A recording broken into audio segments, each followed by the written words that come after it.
Hey guys, what's going on? So today we're doing another conversion. This time we're doing Street Fighter's Chun Li. The version I'm doing is basically going back towards how she first came out, pretty much in Street Fighter 2. So she's still mainly a physical oriented character, nothing like fireballs or whatever is now going on with her in the games. That being said, I was originally trying to make her a martial artist. I was like, do we make her? I don't want to make her an ancient master because that doesn't make sense. She knows martial arts, but she's not that well versed in it. So I don't know if making her dedicated works either, especially since like her character is a police officer. So what we did instead was I ended up making her physical training. Decided to make her one of the rewritten ones from Rifter 82, and so that book's version. And for her style, we had her focus the speed and agility. So through that, she gets extraordinary strength. She also gets no penalty to dodge firearms and energy blasts. For her level, her attributes, hit points, SDC, all that stuff that's randomly rolled, and then modified with bonuses from her physical training as well as skills. And for her skills, I gave her native language and native literacy, Cantonese and traditional Chinese, because when the game first came out, she was based in Hong Kong as an Interpol officer. Nowadays, it says she's from Beijing, but because of her background as being Interpol, it still doesn't make sense for her when the game first came out to be in Beijing. Hong Kong, yes, because at that time period, Hong Kong was still a British colony. Now it's not. That's why I gave her Cantonese versus Mandarin. And traditional Chinese because traditional family versus simplified, which is more of a modern writing. Skill packages, she does lose the skill program, the skills for physical training, and from that she gets hand-to-hand defensive and fast combat. Then we gave her the standard law enforcement police officer skill program, and then we also gave her physical, and then we gave her independent study, so she can get some rogue skills such as streetwise. Give her roadwise because she's a police officer in Hong Kong, so she knows the roads. So she needs to conduct a car chase or foot chase. She knows all the shortcuts and stuff like that. Secondary skills, pretty much just fleshed her out a little bit more. Gave her a language for Japanese, literacy Japanese, language Mandarin, literacy simplified Chinese, as well as English, and ability to speak English. Give her blunt weapons to represent the baton, advanced math, research, and then we gave her some dancing to represent her foot skills, martial arts. Then we have sub skills. She gets all paired weapons. That's from physical training. And then she gets recognized weapon quality, and that's from her automatic pistol proficiency. The physical training rewrites gives them signature moves. And so these are special attacks that do more damage than normal, and they cost X amount of attacks, and they can be used X amount of times a day. So in this case, we gave her lightning kick. So her lightning kick now does 1d, like her lightning kick is basically the series of fast kicks, and this is represented by it costs 2 attacks per use, once per round, I believe is the limit, and she can use it 13 times a day, and it does 46 damage plus 10 plus an additional 1d6 energy damage. She has the traits of Esoteric Strike, allowing her the ability to injure invulnerable opponents as well as supernatural and magical creatures that are normally immune to regular damage. The plus 10 comes from her Haymaker technique, which adds her level to the damage of the kick. While she's doing the kick, any attacks aimed at her leg will not hurt her, but that's only during the attack itself. So if she's doing the kick and you try and shoot up a particle beam or attack with a knife, it's going to be immune to the damage. She's also a master of the technique with the kick, so she gets a plus 2 to strike. Piercing attack, so if she rolls below the natural AR rating of her opponent, if they're like naturally armored, or I guess even in this case wearing armor, but still would hit an unarmored foe, so basically 5 or higher, the kick still hits but only does half damage.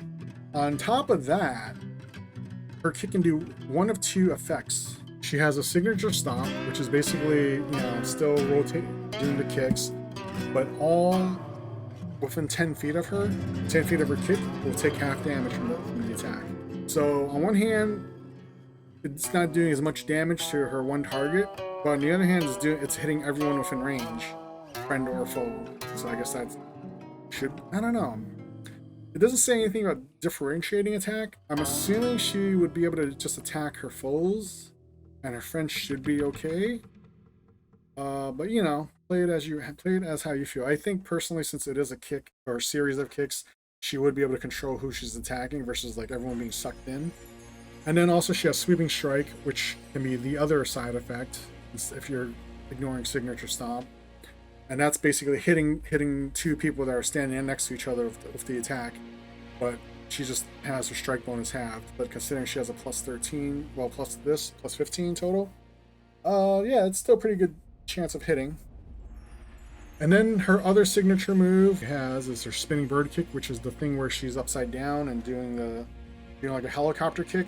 In the games, it has her pretty much flying off the ground, but this one we made it more realistic, like the anime, where she was doing a handstand and spinning her body. So just an FYI. For this, she still retains esoteric strike, allowing her to hurt invulnerable opponents. The haymaker, adding her level to the attack, and the invulnerable strike, making her legs immune to being damaged.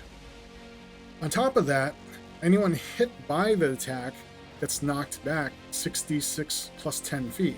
The downside is the move does require 3 attacks per use.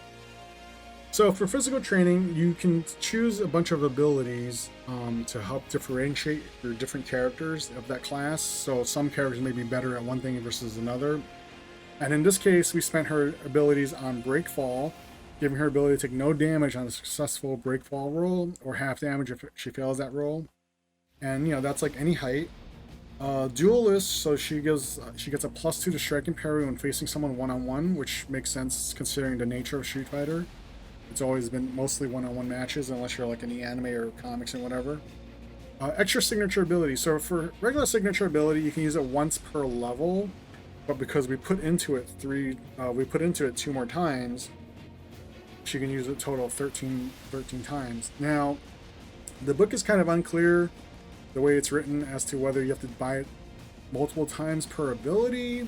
So in this case here, I just fudged it and gave it to her, all her abilities, so she can use them all 13 times a day. I may be wrong on that, but hey, if you want to change it, go for it. If not, keep it. Extra signature move. So yeah, all physical training characters get 1 signature move, and that's how she has the lightning kick. And then for extra signature move, we spent that for her spinning bird kick. We gave her finesse, so she can substitute her physical strength for her physical prowess score for damage.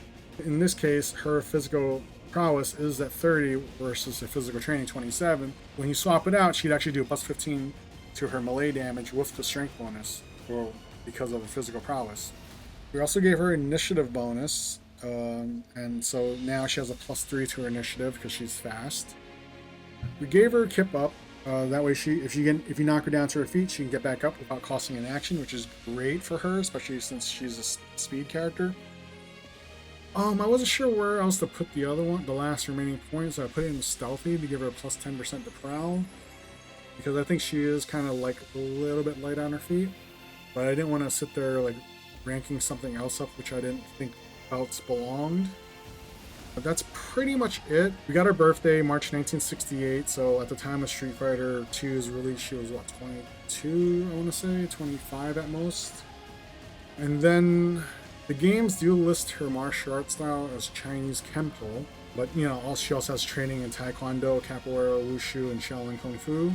There is a Kempo write-up in Rifters, but when I looked at it, it was the Hawaiian version, which is kind of a modern style, modernized style, because it's like from the 1960s, I want to say, or 30s, I don't know. But it's created in Hawaii. It's not the Chinese version, and it's not the Japanese versions, which I think Japan had. Well, is it Japan? I want to say it's Japan and Okinawa, not Japanese exclusively. But I believe Japan has like 2 branches of Kempo, and Okinawa has 2 or 3. But yeah, the Rifter version of Kempo, which I think is Rifter 7, I'll put up the correction if it is not Rifter 7. But yeah, that one is based on the Hawaiian Kempo. So definitely not Chinese, definitely not Japanese, definitely not Okinawan.